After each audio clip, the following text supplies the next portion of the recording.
Collector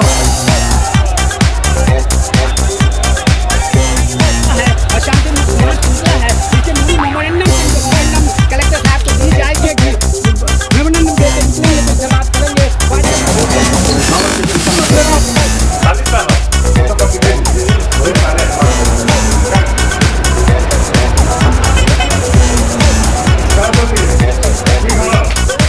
कैसे है madam?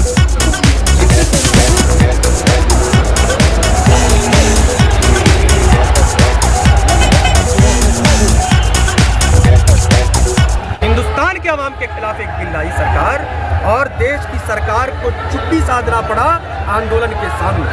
फिर उसके बाद 3 तलाक जैसा बिल आया और आपने देखा, आपने कानून बना लिया। उसके बाद भी हम शुक्रिया अदा करते हैं इस देश की बड़ी आबादी को, जिन्होंने उस कानून को नकार करके अपने जो कुरान है, अपना जो उनका जो हदीस है, उस पर चलते हुए उन्होंने अमल किया। उसी तरह केंद्र की सरकार ने बहुमत के अहंकार में ये वक्फ का कानून लेकर के आई, जो पूरी तरह से संविधान पे हमला है। ये कानून मुसलमानों के खिलाफ नहीं है, ये एक भ्रम फैलाया जा रहा है देश की बहुसंख्यक आबादी को। ये कानून देश के अवाम के खिलाफ है, ये कानून हिंदुओं के खिलाफ है, ये कानून सिख के खिलाफ है, ये कानून जैन के खिलाफ है, ये कानून बौद्ध के खिलाफ है, ये कानून पारसियों के खिलाफ है, ये कानून देश के 125 करोड़ लोगों के खिलाफ है। मैं आपको विश्वास दिलाना चाहता हूँ, आपने देखा बहुमत के अहंकार में, बहुमत के दम में इस कानून को जैसे तैसे करके पास कराया गया और एक बड़ी आबादी के नेतृत्व करने वाले सांसदों ने इस कानून के खिलाफ में वोट किया। आप उस वोट से भी देख सकते हैं कि देश के अवाम किस तरफ खड़ी हुई थी और किस तरफ खड़ी होकर के चुपचाप देख रही थी कि ये लोग क्या करते हैं। और आज उसी का परिणाम हुआ कि जब हम न्यायालय में गए, सभी तबके के लोग न्यायालय में गए, उसमें सिर्फ मुसलमान नहीं थे, वो लोग जो देश के आईन को बचाना चाहते हैं, बाबा साहब भीमराव अम्बेडकर के कानून को बचाना चाहते हैं। हम राष्ट्रीय जनता दल के लोग हैं, हमारे नेता मनोज झा सदन में भी गूंजे और सदन में गूंज करके जाकर के न्यायालय में खड़े होकर के इस कानून की मुखालफत किया और न्यायालय ने बड़ी राहत दी। और हम आपको यकीन दिलाना चाहते हैं, जिस तरह इस देश की आवाम, आपने देखा देश की आवाम में हिंदू हो, मुसलमान हो, चाहे किसी भी तबके के लोग हो, आज सड़क पे उतरे हुए, सड़क पे उतर करके इस कानून का विरोध कर रहे हैं। मुझे पूरा विश्वास है कि इस कानून के विरोध से देश की सरकार हिल जाएगी और इस कानून को वापस लेना पड़ेगा। मैं यही बात बताना चाहता हूँ।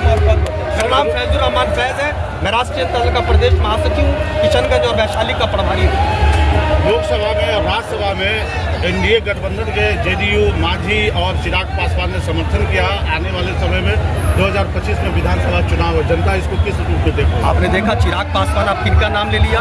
अभी हमारे मांग पे, हमारी मांग, इंडिया गठबंधन की मांग पे अभी सेंसस हो रहा है, सरकार को झुकना पड़ा और सरकार ने कहा कि हम जनगणना कराएंगे।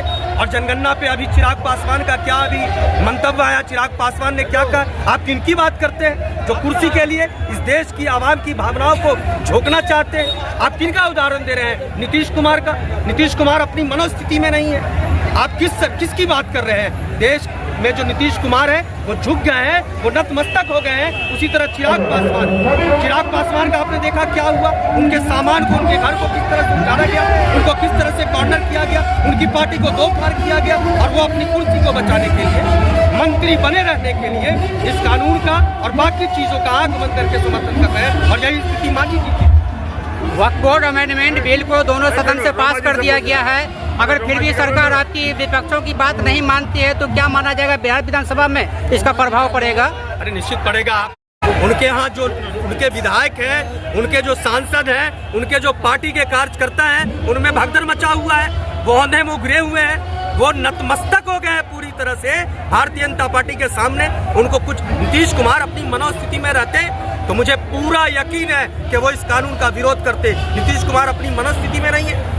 राष्ट्रीय जनता दल का प्रदेश नेतृत्व आप करता है तो क्या इसके बाद कौन सा कदम उठाया जाएगा? बिल्कुल, हम सड़क पे भी लड़ रहे हैं, हम न्यायालय में भी लड़ रहे हैं। हम 5 तारीख को न्यायालय का इस पे फैसला आना है। 5 तारीख को हम देखेंगे न्यायालय का क्या फैसला आता है। फिर मैंने ही पहले ही कहा कि हम आवाम को बेदार करके देखेंगे। जो जिस बहुमत के अहंकार में ये सरकार इस तरह का फैसला ला रही है, हम आवाम के बीच जाएंगे और आवाम को कहेंगे कि तुम बहुमत से सरकार को उखाड़ करके फेंक दो। संशोधन बिल के खिलाफ इतना बड़ा आक्रोशपूर्ण रैली हुआ है, राष्ट्रीय जनता दल की ओर से आप क्या कहना चाहेंगे? भी राष्ट्रीय जनता दल के ओर से हम यही कहना चाहेंगे कि आप जानते हैं हम जिस दल के कार्यकर्ता हैं, हमारे नेता आदरणीय श्री लालू प्रसाद यादव जी, नेता प्रतिपक्ष श्री तेजस्वी प्रसाद यादव जी, जो आवाम के हितों की लड़ाई व अनवरत संघर्ष कर रहे हैं पूरे बिहार में।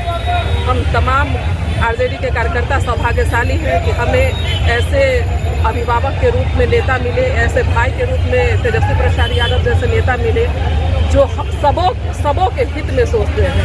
यह वक्फ बिल कानून जो केंद्र सरकार लाई है वह आम आवाम के खिलाफ है और इसका राष्ट्रीय जनता दल घोर निंदा करता है और केंद्र सरकार से मैं मांग करती हूँ कि यह कानून जो लाया गया है वक्फ बिल संशोधन कानून, उसमें निश्चित रूप से तमाम हमारे जो संविधान में सबों का मौलिक अधिकार जो समान है, उस अधिकार की रक्षा के लिए निश्चित उन्हें दोबारा सोचना चाहिए और यह वक्फ बिल संशोधन कानून को वापस लेना चाहिए। हम तमाम लोगों का यही मांग है।